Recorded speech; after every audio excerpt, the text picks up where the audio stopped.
Familia deportiva de los Cocodrilos de Caracas, muy buenas tardes. Un verdadero placer recibirles en nombre de la organización deportiva Cocodrilos, de su presidente, el señor Roque González, ahí en pantalla, el departamento de prensa y de esta familia que se ha reunido a compartir con ustedes lo que fue el primer campeonato de los Cocodrilos de Caracas en 1992. Señor José Castro se integra a la conversación y vamos a hablar con él eso, lo que fue la etapa de comparación, cómo se armó, ya que él fue testigo presencial de cómo ese equipo llegó a campeón desde su base. José, ¿qué recuerdas de aquella compra del equipo Caracas, en aquel momento Halcones, a la familia de Armas? El primer año, el 91, que fue bastante duro para la organización, las cosas no salieron del todo bien, pero ya conocemos al doctor Valentín y tú mismo eras ese espíritu, Marta Bryan, toda esa familia. En el 92 somos campeones porque somos campeones. Aquí no vamos a admitir el trofeo mediano ni el pequeño, nada de eso. Aquí vamos a traer a Mayhan, vamos a traer a Bruno, vamos a cambiar el rol de Tony Dawson, vamos a traer a David, vamos a traer a Jimmy, vamos a traer a Eli Rondón, vamos a traer a Rotti. Bueno, y ahí se armó ese trabuco, esa familia Cocodrilo, que muy rápidamente consiguió un título en el 92. ¿Qué nos cuenta de eso? Bien, mira, fue muy interesante porque efectivamente en el año 90 se adquiere el equipo. Una vez que termina la temporada, estábamos al tanto que hubo un personal del laboratorio que sugirió la compra del equipo, de un equipo de baloncesto. Se consideraron ambas opciones, tanto el equipo de Halcones como el equipo de Panteras, y en ambos casos estaban a la venta.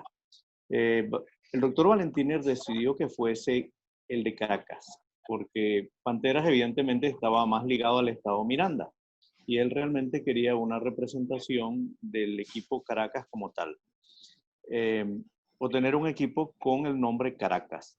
Él me encarga que inicie las conversaciones con Armandito de Armas en ese tiempo, y efectivamente nos reunimos en Bellomonte, en un edificio donde ellos tenían una oficina, explicaron las condiciones, específicamente él. El doctor Valentiner las aprobó y se adquirió la divisa. Luego esta cambió de nombre, por supuesto, cambia de titular, hay cambio de nombre, él le coloca al equipo el nombre de su organización. Preparamos a partir de ese momento el inicio de la temporada 91. Teníamos a Johnny Fernández en la dirección del equipo, pero no hubo una apertura de parte de los otros propietarios de equipos para hacer cambios. Esa temporada realmente fue difícil. Iniciamos la temporada prácticamente con la misma base criolla de la del 90, pero sí se empieza a hacer una movilización con jugadores de más nivel, jugadores americanos de mayor nivel. Fue grato ante, digamos, los fanáticos el ver un movimiento diferente, pero aún así, sin un reforzamiento de una base criolla, no logramos la clasificación. En ese tiempo había una clasificación de 4 equipos, 8 equipos, en total 4 equipos clasificaban. Apenas el equipo queda fuera de la temporada 91, empezamos las conversaciones con los otros equipos. Prácticamente la temporada 92 empezó, apenas concluyó la 91. Y sí vimos necesidad de fortalecer la plantilla criolla, porque en sí representaba el 60% de lo que había en cancha. Hicimos en ese tiempo, una de las primeras operaciones fue la de traer a Rostin. En ese momento conversamos con Errol King, hicimos un cambio, y por supuesto en esos cambios evidentemente había necesidad de manejar también un factor económico. El caso de Jimmy Quijada, también pudimos hacer una incorporación desde Toros, la adquisición de David Díaz y a Eli Rondón. Entonces, de esa manera se fortaleció la parte de la plantilla criolla. Luego, en un viaje que el doctor Gantiner hizo a Estados Unidos, él directamente, si no tengo mal recuerdo, conversó con un agente que estuvo muy ligado al equipo, con Joel Bell. Y creo que a través de Joel Bell viene Mike Hanks. con una buena recomendación sobre su manejo de equipo.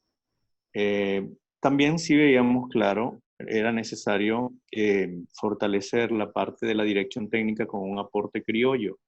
Por eso se pensó en el caso de Bruno, para que ambos hicieran un buen equipo desde la dirección técnica. Y de ahí en adelante, pues, se empezó a trabajar, se trabajó a Mike con suficiente tiempo, porque la parte de él, donde él insistió mucho fue la parte de la preparación física. Y realmente se empezó a trabajar desde temprano y de esa manera se dio inicio para ya tener un equipo diferente para empezar el año 92.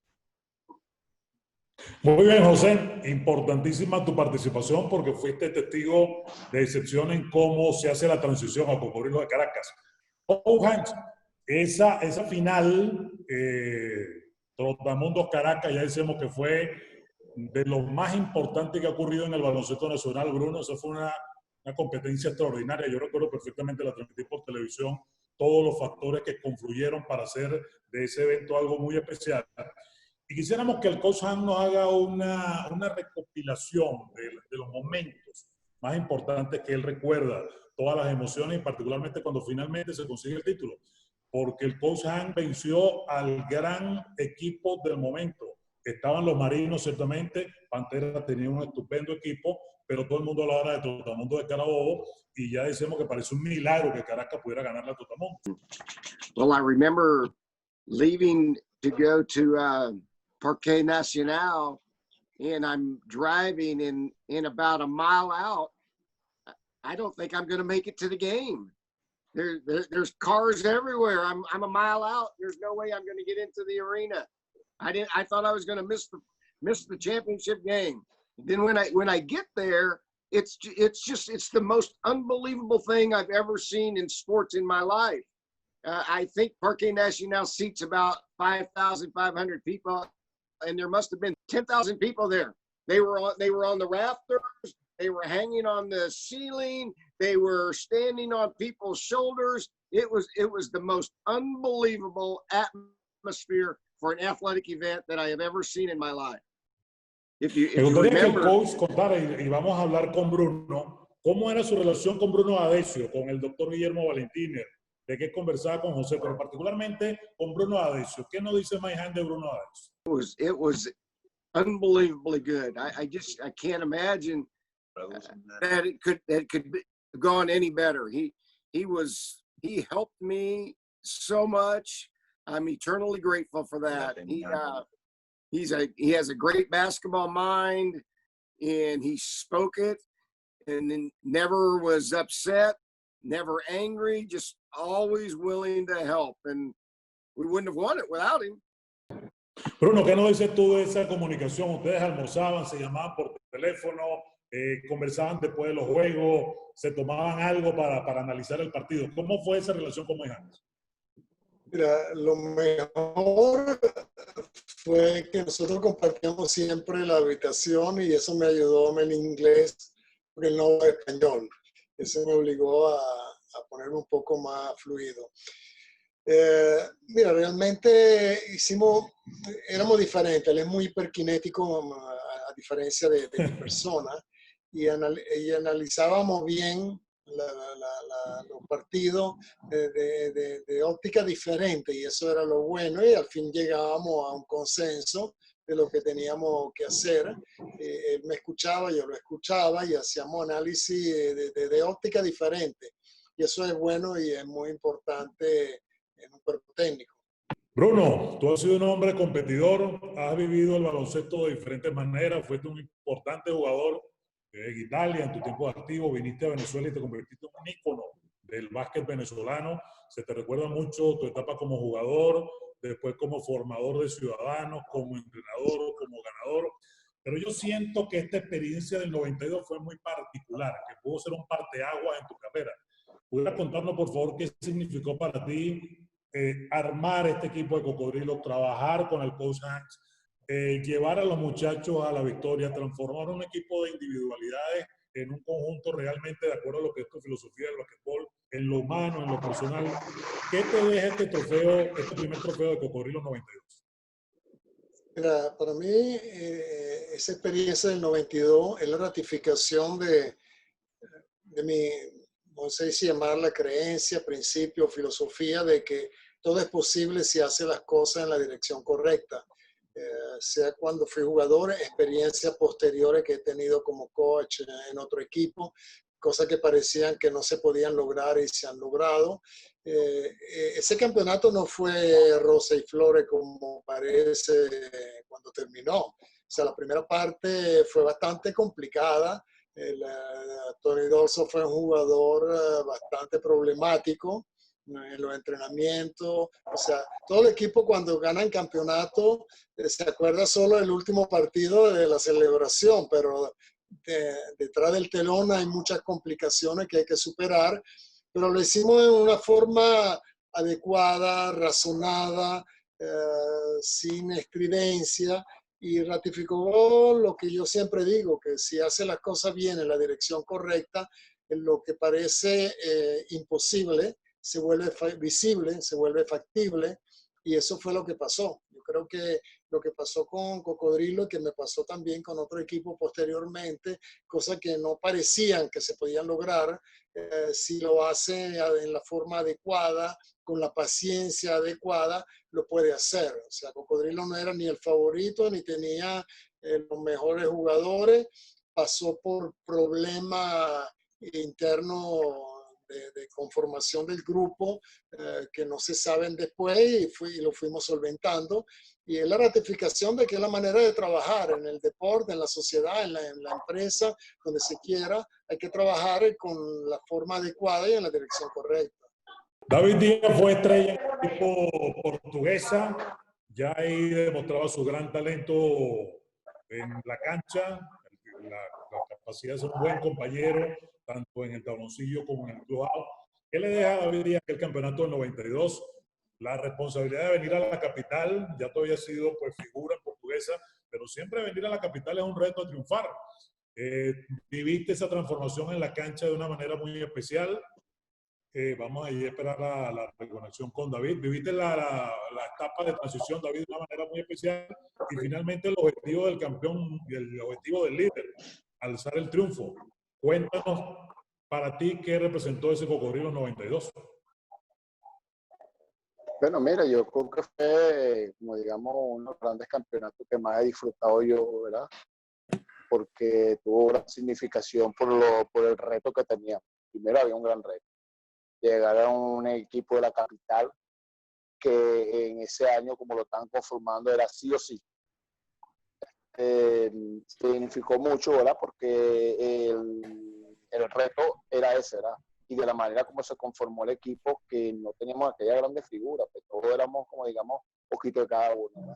Veníamos haciendo ese trabajo para ir afianzando el equipo como tal y no menospreciando el trabajo grande que hicieron los coaches Mike y Bruno, que eso fue, yo creo que el detonante para llevar a esa camada de jugadores y hacerlo creer en lo que era el equipo como tal y cuál era el objetivo. El objetivo era ser campeón, pero teníamos que ir a trabajar el día a día. Nunca pensamos en ser campeón desde el inicio. Se fue nuestra meta, ¿entiendes? Pero fuimos labrándolo, fuimos trabajándolo, y para mí en especial fue muy bien porque fue un año muy exitoso, ¿verdad? Donde yo jugué el MVP de la final y nada, a mí, y quedar campeón, que era el objetivo que estábamos tratando de llegar a culminar con un buen éxito, con el campeonato, y en la capital, bueno, imagínate, mucho más sabroso.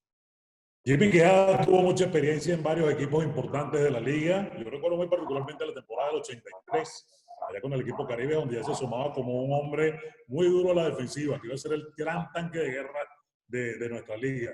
Te tocó una muy dura responsabilidad, Jimmy, estar en este equipo con el coach Mike, con el coach Bruno, trabajar esa estructura defensiva para evitar que los rivales jugaran el basquetbol en su libertad. Y bueno, dentro de tus características y tu talento como jugador, fuiste una pieza muy importante, porque tal vez el mérito se lo lleva el que mete los 40 puntos, el que pone las 10 o 15 asistencias, o el que se luce haciendo una jugada. Pero eso que como tú haces ese trabajo defensivo que a veces no se ve, realmente al final son determinantes en el campeonato. ¿Qué te dejó Caracas 92? Como Bruno de decir, cada uno de los jugadores partimos de la premisa de ir haciendo un trabajo a la vez, un paso a la vez, una palabra a la vez. El respeto mutuo que se tenía de unos a otros en todo momento. Y yo creo que esa parte fundamental. Fue una familia, fue la familia Cocodrilo 92. Porque, como te dije, fue de impulso, cada uno de influencia positiva. Cada uno de estos, porque cada uno está representando ahorita como profesionales que son padres y hombres de labores cotidianas que hacen para fortalecer el día a día. Eso nos ayudó también en esos momentos, a ir ganando esos partidos, a ir fortaleciendo el respeto mutuo y la claridad, la visión a donde íbamos, que era una meta única, el ganar el campeonato.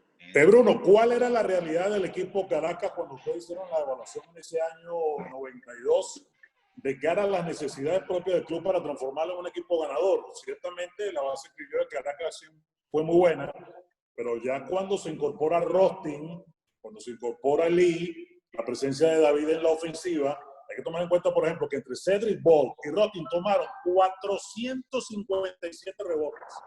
Pues imagínate, esa cantidad de rebotes con una buena defensiva. Entonces, relata un poco la realidad que ustedes encontraron y cómo la transformaron. Ese equipo tuvo dos etapas, ¿no? En una se estaba esperando Tony Dawson, llegó Tony Dawson, tremendo, grandísimo jugador, pero de una u otra forma rompía cierto equilibrio. De hecho, cuando él se lesionó, me acuerdo que se le salió un hombro, que él tenía un problema, el equipo empezó a trabajar más como equipo. O sea, ya no había, de hecho, ese equipo no tenía un quinteto abridor fijo, constante, había un rol definido, había varios jugadores de la misma posición, y a mi punto de ver, la salida de Tony Dawson ayudó a cohesionar más ese conjunto. Y eso es lo increíble de la final. No sé si estamos claros que esa final se perdieron los primeros dos en casa y fue la primera vez que un equipo empezando una final, perdiendo los primeros dos, llegó a ser campeón. Y se empezaron a establecer roles. Había varios jugadores de una misma posición. Estaba Octavio, Eli Rondón, que jugaban de piloto según las circunstancias, Jimmy, Rostin, Ramey, también estaba en el equipo, Ibar, que en paz descanse, y era un equipo donde se cumplían las funciones según cómo venía el partido, y no había mucho egoísmo, no había, digamos, nadie se sentía más estrella que otro, y esa fue la clave de poder remontar luego la final. Es notoria la conexión entre la filosofía del coach Hank y la del coach Bruno. Se acabó en el equipo Cocodrilos la individualidad para pasar al juego colectivo. Yeah, I think that's what everybody wanted to do.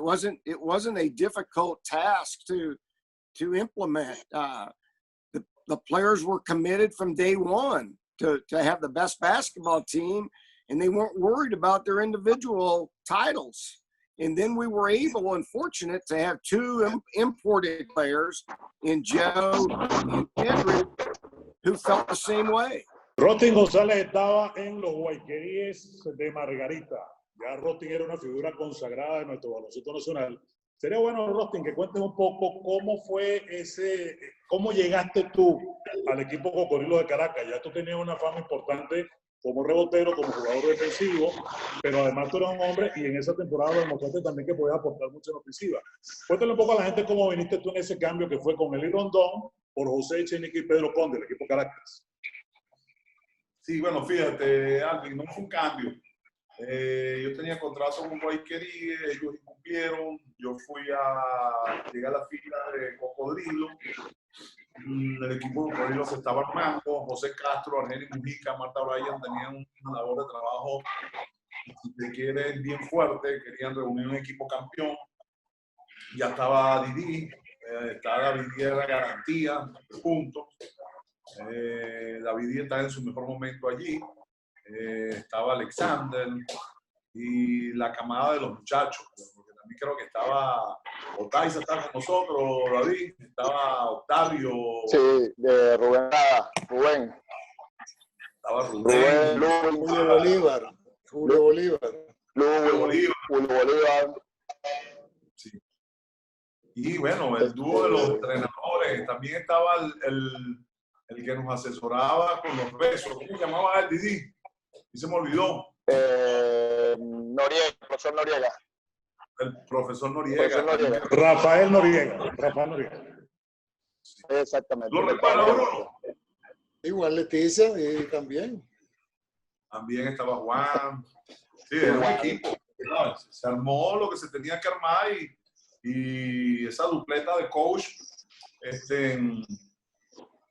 hizo el trabajo que había que hacer, porque en ese momento había un buen baloncesto y el que menos figuraba para campeón eran los Cocodrilos de Caracas. Y bueno, David, venir a Caracas era una gran responsabilidad, porque cuando una figura como tú llega a un equipo, no es para otra cosa que para ser campeón y para que demuestre toda esa grandeza que ya sabíamos de ti. Háblanos un poco de esa llegada a Cocodrilos 92.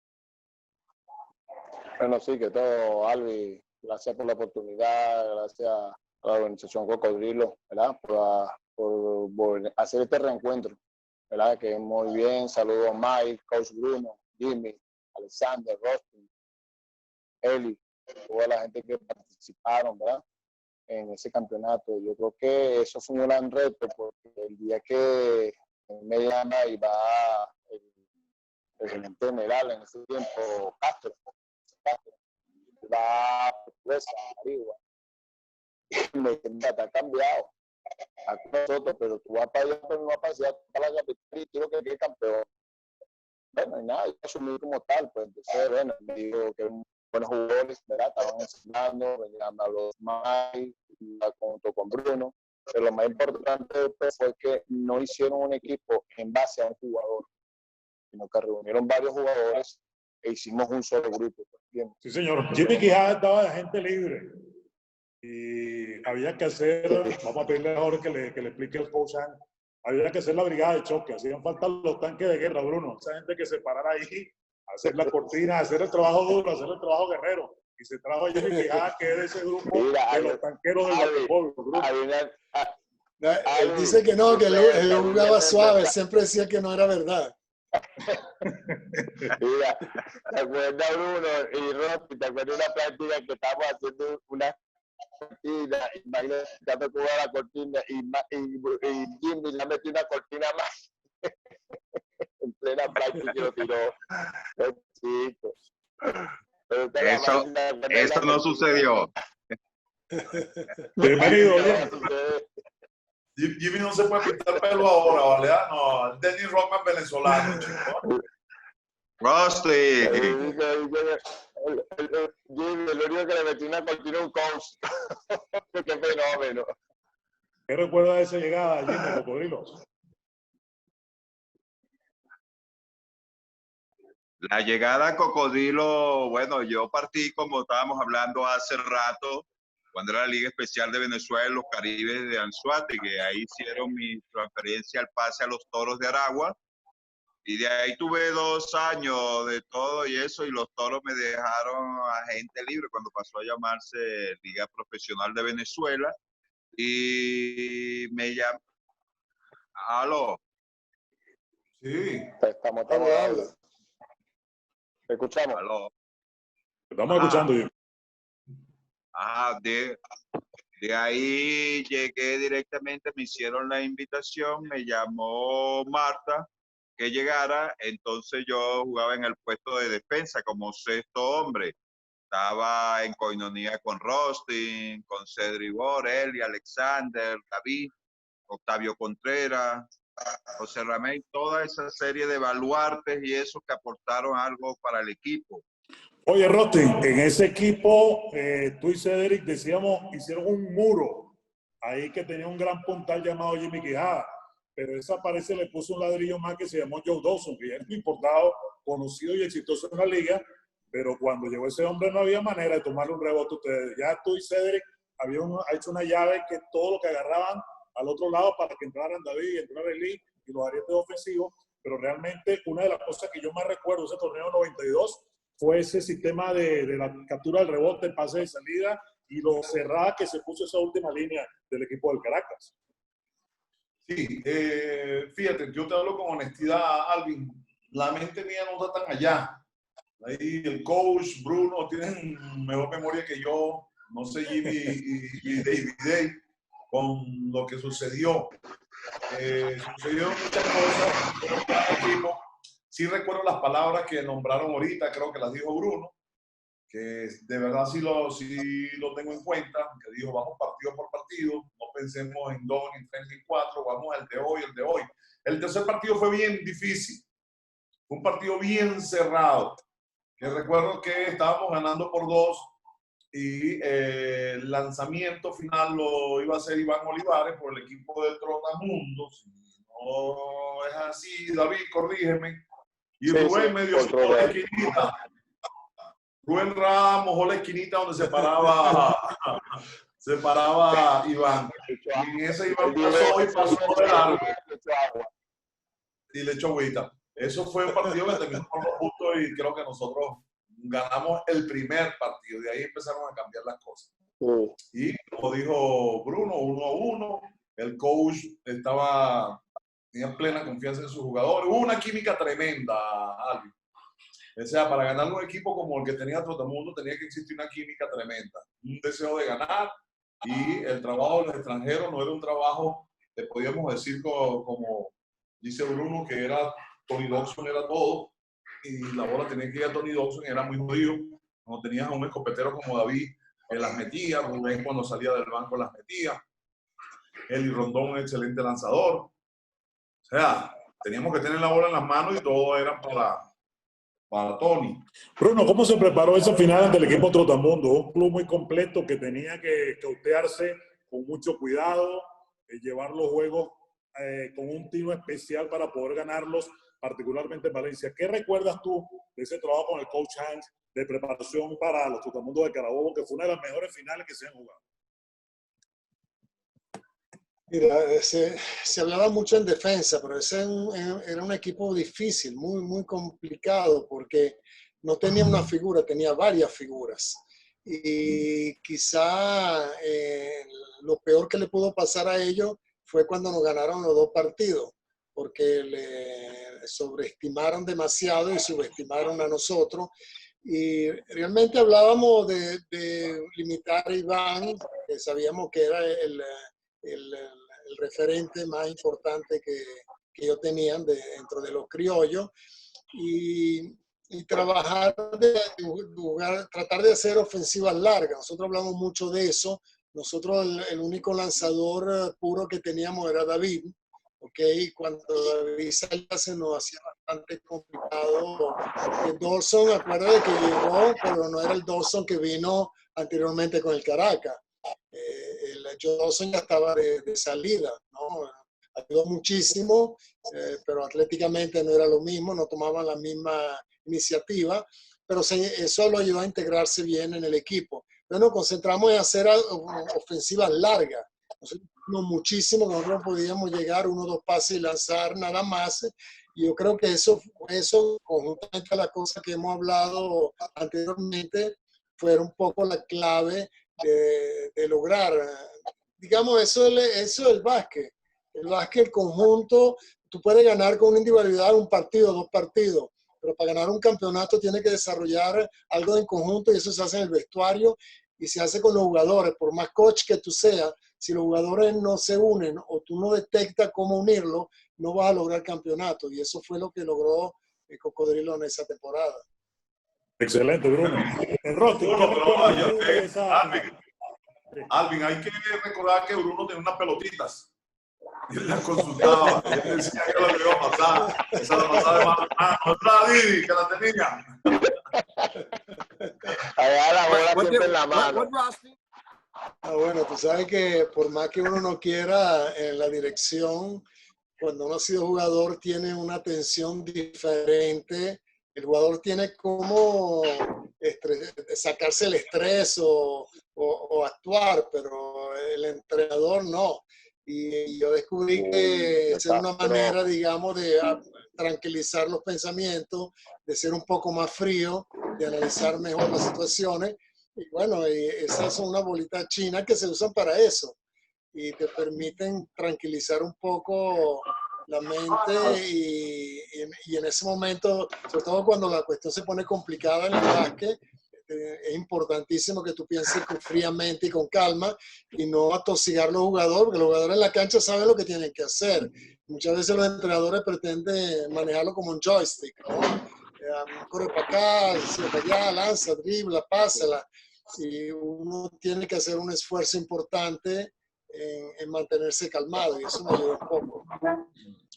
Familia de Cocodrilos de Caracas, continuamos en esta gran celebración de ese título del año 92 como parte de lo que son los 30 años de Cocodrilos de Caracas. Y vean lo que tenemos ahí en pantalla, dos verdaderas glorias de este equipo. Para mí es un verdadero placer saludar, dar la bienvenida a dos amigos en principio y a dos jugadores que respeto mucho por su trayectoria y por lo que le dieron al equipo Caracas. Por una parte, Alexander Vargas, un número retirado del equipo Cocodrilos y tal vez una de las fichas históricas de la organización. Decir Alexander Vargas es decir Cocodrilos de Caracas. Y no menos famoso, importante y brillante en el equipo, Ludwig Irazábal, jugador de gran popularidad, uno de los tanques, uno de los verdaderos guerreros en el equipo Cocodrilos de Caracas y quien fue determinante para los logros de la organización en todos estos años. Bienvenidos ambos. Arrancamos con Alexander. Alexander, el año 91 no fue el mejor para el equipo Cocodrilos.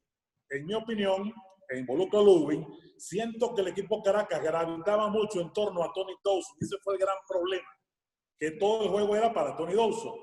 Hay una transición interesante, Ludwig, en el año 92, cuando se incorporan otras piezas, porque vino Tony Dawson, pero entra Rostin, entra David Díaz, ya ahí hay dos ariete importantes, sale Tony Dawson y se trae a Joe Dawson al equipo, entra Jimmy Quijada y cambia la dinámica, el funcionamiento del club con la incorporación de un gran técnico como fue Maihane y por supuesto Bruno Adecio, que fue determinante en lo que pasó ahí. Queremos que en principio Alexander nos cuente un poco cómo vivió esa transición del año 91, donde el equipo no le fue muy bien, ganaron muy pocos juegos, a ese año 92 que fue uno de los mejores que se haya visto en la liga y que se empate el primer lugar de la ronda clasificatoria con Pantera. Bienvenido, Alexander. Qué bueno verte, hermano. Un abrazo.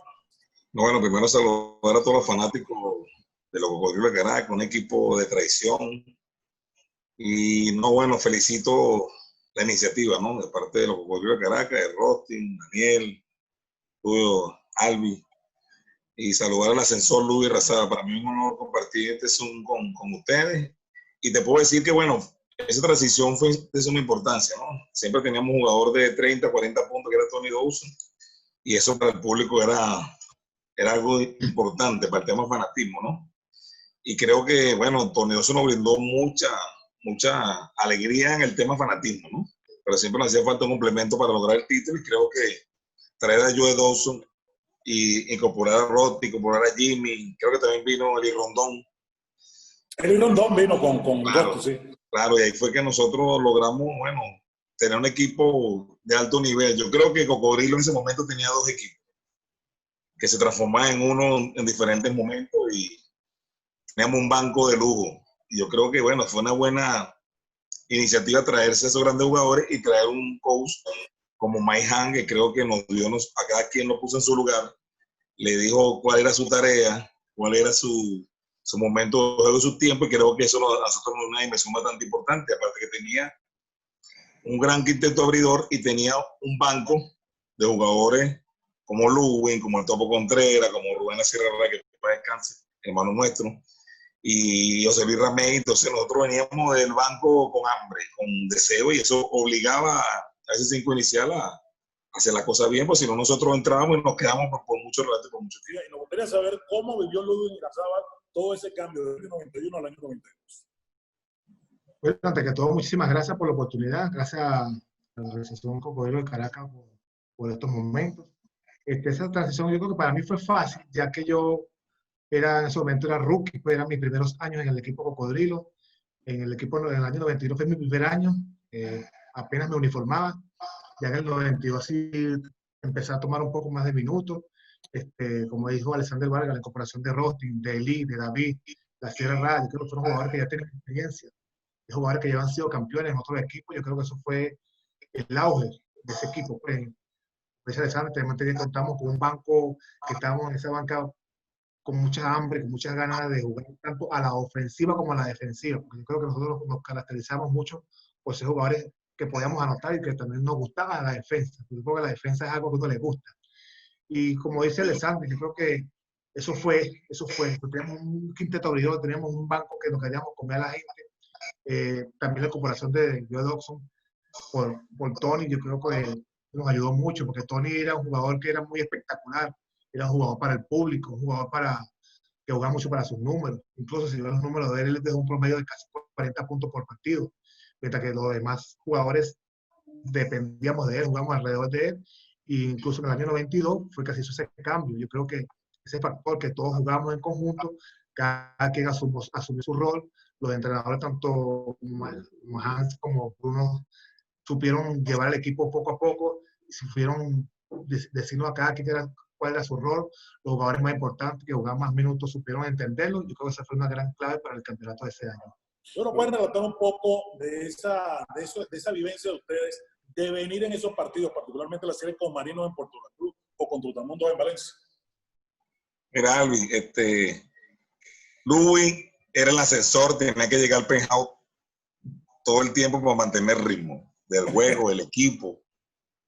Y yo era la bujía Sauri y tenía que entrar a que el carro se mantuviera a un buen nivel.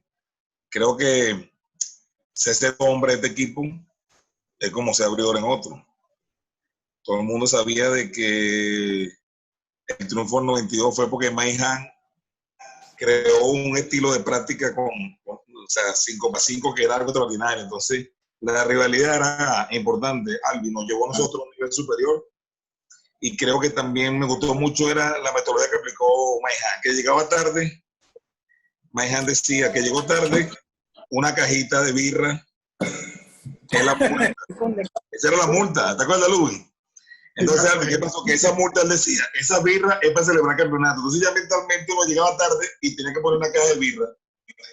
¿Entiendes? Y se fue acumulando. Cuando ganamos, ya tú sabes que fue parte de la psicología mental que nos aplicó Maihan, pero creo que está sentado en el banco Cocodrilo. En ese año 92 era ser abridor, porque nosotros entrábamos, era a veces Lugo entraba y se quedaba. Y queremos que nos comente un poco, Eli, tu llegada al equipo Cocodrilo algo fue muy interesante. Llegaste con Rostin, por otra vía venía David Díaz, por otra venía Jimmy Quijada, estaban estos dos muchachitos aquí que nos acompañan, y queremos que le recuerdes al equipo, a los fanáticos del equipo Caracas, cómo fue tu llegada. Tú venías a ser campeón anotador y campeón triple con Guayqueríes. Tú estabas en un gran momento en tu básquetbol y llegaste a la capital, llegaste al equipo Caracas. Un abrazo, Eli. Como dices tú, Alvin, 1991 jugamos la final contra Marino. Marino de Oriente, Rostin y yo estábamos con Guayqueríes.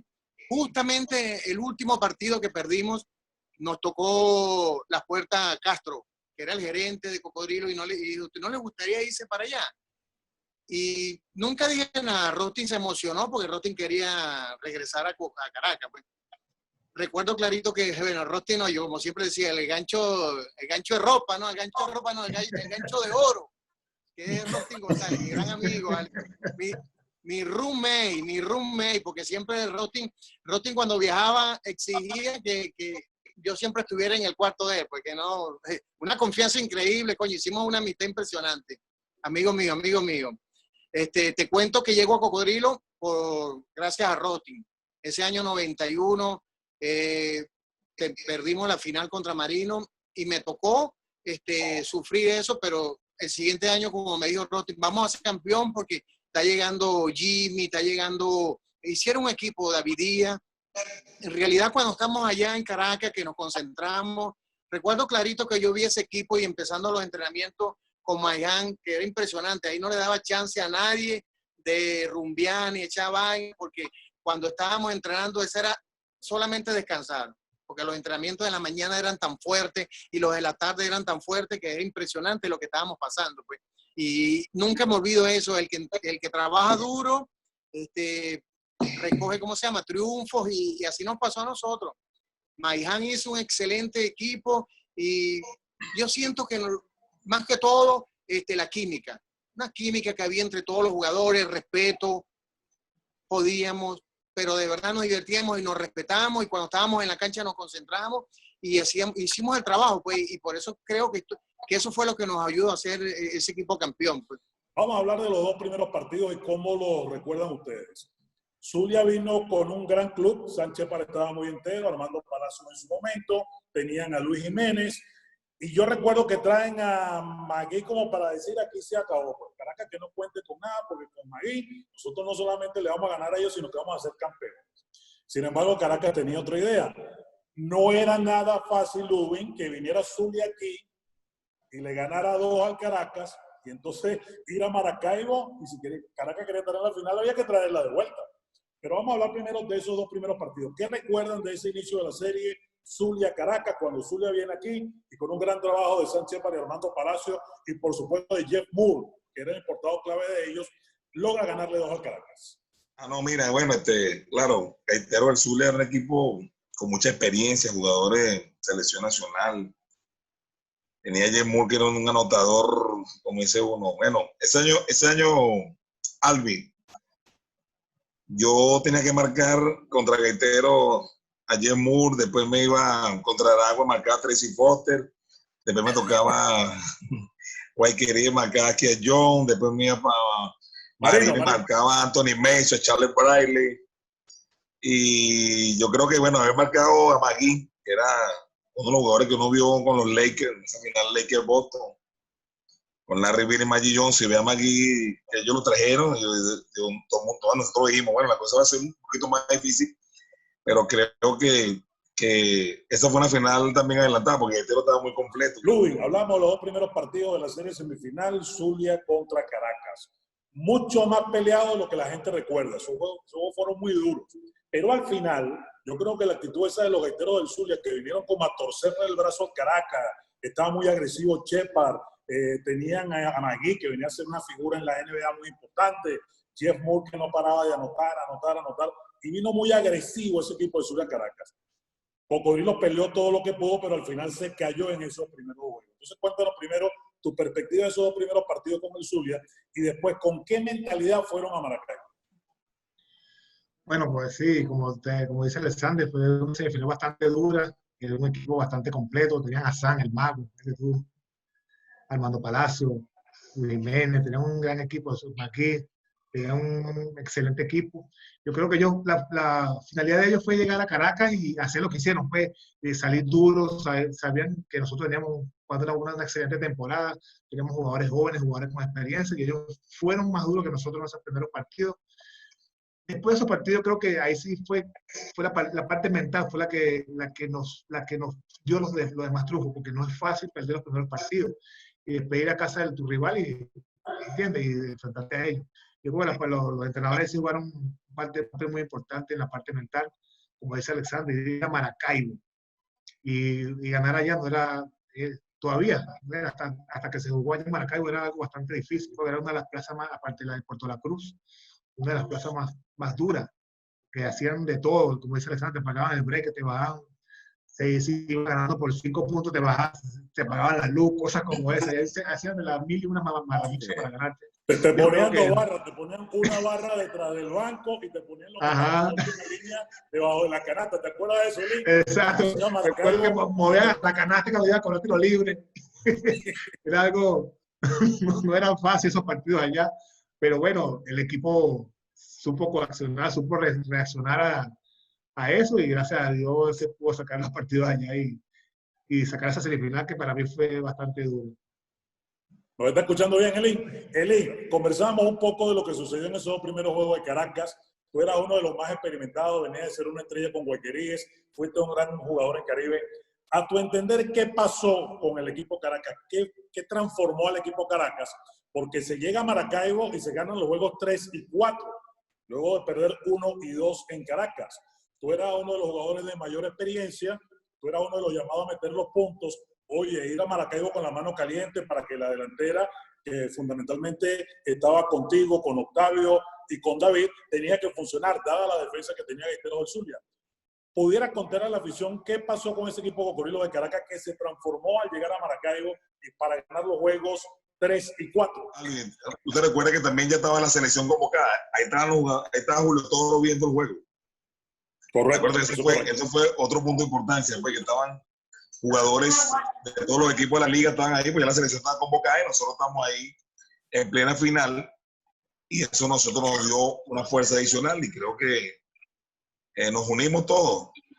Y ahí te cuento una cosa, te lo resumo rápido, es que teníamos un equipo muy completo. Mira, teníamos un rockero, Rotin González. ¿Sí o no? Teníamos a rockero que era Rotin. Teníamos a Jimmy, que era el Denis Roma, que daba golpe en la pintura protegida. Teníamos al oriental, estaba Eli Rondón, que aparte de eso también creo que Eli, te doy las gracias porque siempre nos aconsejaban en los momentos difíciles. Rotin creo que nos llamaba, mire, tienen que responder, muchachos, depende del juego de ustedes, tienen que venir al banco, hacer lo mejor que nosotros, y siempre fue la química, creo que siempre fue la química, y nos convertimos en una familia. Cuando un equipo se convierte en una familia, Albi, Eli y Luwin, no hay nadie que te gane. Cuando te conviertes en una familia, Cocodrilo se convirtió en una familia. Aparte que a mí me multaron mucho, tenía una cuanta caja de cerveza ahí, en el camerino tenía que ganar. Oye, Luis, estábamos recordando ese tercer juego que a mi entender es el mejor que hizo Caracas en todo el campeonato. Le dieron un baile de campana, Trotamundo, con un trío de rebote, Cedric Ball, Rotin González y Joe Douso. Balón adelante y llegaba David o llegaba Eli, y esto fue una de Trotamundo viendo. No pudo hacer nada el equipo Trotamundo. Y ese tercer juego cambió la serie. Bueno, sí, como tú dices, ese tercer juego cambió la serie. Ya nosotros veníamos de vivir una experiencia en la semifinal, perder 2 partidos también en casa, y sabíamos que no iba a ser fácil, pero lo podíamos hacer allá en Valencia. Yo creo que, como dicen mis compañeros aquí, yo creo que el equipo era un equipo familiar, la química que tenía ese equipo era grandiosa. Pocos equipos tenían una química como esa. Y creo que ese fue un factor bastante importante. Era un equipo conformado por jugadores de experiencia, jugadores jóvenes, y los jugadores de experiencia nos ayudaron mucho a nosotros. Yo me considero que yo aprendí mucho de esta temporada. Muchos jugadores ganadores, jugadores que ya venían de ganar otros títulos en otros equipos, y nos ayudaron a nosotros a saber ganar. Porque una cosa es salir ahí como joven a correr para arriba y para abajo, y otra cosa es hacerlo con al principio. Yo quiero cerrar esta conversación para que cada uno me dé su opinión personal sobre un personaje que fue determinante en este campeonato, que fue el doctor Guillermo Valentina. Regularmente los dueños de equipo son propietarios, tienen alguna relación con los jugadores, pero se encargan más bien los gerentes, como en aquel caso Marta Bryan, el señor José Castro. La gente de la directiva más cercana al equipo es la que se encarga de estar allí permanentemente con los jugadores. El doctor Valentiner no. El doctor Valentiner todo el tiempo estuvo allí con ustedes, dentro de su carácter muy típico, un hombre ganador que quería esa corona como diera lugar, pero fue un gran hombre del deporte y un gran hombre particularmente del baloncesto. Alexander, ¿cuál fue tu experiencia particular en este campeonato 92 y qué recuerdas del doctor Guillermo Valentina? Bueno, tener un dueño como el doctor Valentiner es de lujo, ¿no? Amante del deporte, creo que era un dueño amigo, un dueño que parecía parte del equipo, ¿no? Y aparte de eso nos aconsejaba mucho y nos apoyaba, y creo que él era muy ganador, no le gustaba la derrota, ¿no? Igual que nosotros. Pero creo que ese año 92 lo conocimos bien a él, pues nos empezó a acompañar en la final, semifinal y final, y creo que nos dio la oportunidad de estar en ese equipo, y aparte de eso, creo que nos incentivó al título, nos incentivó a ser ganadores, y dijo que Cocodrilo era una organización ganadora y que él venía a ganar, y creo que eso es parte de lo que hicimos, y creo que en los 20 años que estuve en esa organización, él siempre estaba pendiente de los jugadores. Creo que él estuvo ahí, Rubén también, saben que el trato era de primera clase. Creo que el sueldo que nos daba era un sueldo digno para nosotros, bueno, no solamente defender los colores del equipo, sino que mentalmente nos tuviera bien, pues, como dice uno, concentrado y preparado para hacer las cosas. Así que creo que un dueño como ese, que sabe de fútbol, que sabe de deporte, no hay otro, porque estaba encima de nosotros, y creo que fue punta de lanza del título del 92 y, por supuesto, el título del 2000. Eli, ¿qué recuerdas del doctor Valentina? Tú que eras de los que venía llegando al equipo. Bueno, fue impresionante porque me pasaba por el lado y me dice, ¿qué necesitas? ¿Qué tienes? ¿Te sientes bien? ¿En qué te ayudo? Imagínate. Eli, no me dijiste eso, Eli, no me dijiste.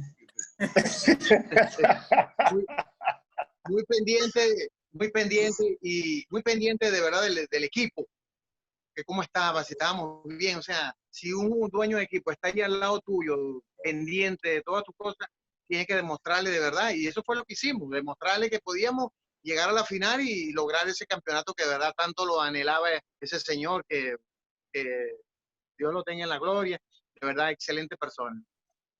Ludwig, para un novatico de segundo año con perfil de estrella, que al final lo fuiste. En el Luis se lleva los dulces, se lleva todos los dulces en el restaurante. En los hoteles. Se lleva todos los dulces, papá. Cuando veíamos fotos me metía mano. Pero ¿cómo te fue con el doctor Valentín en ese rol del novato estrella, que siempre tiene una consideración especial? Bueno, como dice Alexander, él era un dueño amigo. Era un dueño que te daba toda la confianza, que era uno más del equipo. Normalmente los dueños siempre suelen estar en su lado, en su oficina, y los gerentes deportivos son los que suelen encargarse de los equipos. Él no, él siempre estaba ahí con nosotros, apoyándonos, y siempre decía que íbamos a ser campeones. Y decía que teníamos que ser campeones, pero no de la forma de poner presión, sino de la forma de inspirarnos. Porque siempre se tiene que ser campeones, vamos a ser campeones, pero inspirarnos. Nunca como dueño puso ningún tipo de presión a lo que es, por lo menos de mi parte, a ningún tipo de jugador. No me he enterado, nunca puso presión. Siempre fue un dueño amigo, un dueño súper humilde. Si tú lo veías ahí, tú pensabas que era cualquier otro que estaba ahí sentado. No, ni siquiera se vestía como un dueño, sino que él parecía uno más del equipo, uno más de cualquiera que pudiera estar en el Naciones Unidas.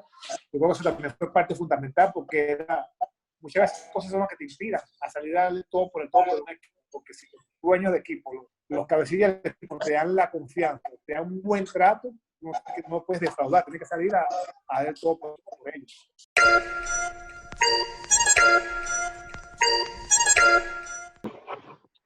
Caracas was one of my favorite, Venezuela, Caracas in particular, was one of my favorite places to ever play in my entire life. I loved it. I had the best time of my life in Caracas. I would definitely come back.